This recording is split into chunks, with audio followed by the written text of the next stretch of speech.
Je ne suis pas vraiment fan du mini-lifting. C'est une intervention qui s'adresse généralement aux patients avant 55 ans qui présentent un relâchement modéré du bas du visage, ovale et bas joue. Une intervention qui est plus légère qu'un lifting classique, donc avec des suites plus simples et plus rapides. Et donc, on ne peut pas vraiment bien traiter sous mini-lifting un coup. Ça nécessite une anesthésie générale. Le terme mini-lifting est pour un lifting sous anesthésie locale pure. Donc, le décollement est moins important et le travail au niveau du cou est aussi moins important. De plus, on ne peut pas faire un deep plane facelift sous anesthésie locale. Donc, la principale limite, c'est le cou qui sera beaucoup moins corrigé, pour lequel il faut une anesthésie générale. Et donc, en fait, le terme de mini-lifting est surtout utilisé à des fins marketing, pour dire que c'est un lifting plus léger.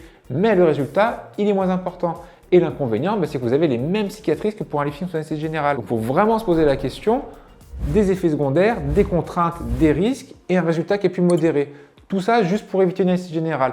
Donc moi, personnellement, ce n'est pas une technique que je recommande, sauf vraiment pour les petits relâchements, quand c'est débutant ou si vraiment vous avez une vraie phobie d'anesthésie générale ou bien entendu, on ne va pas vous endormir. C'est pourquoi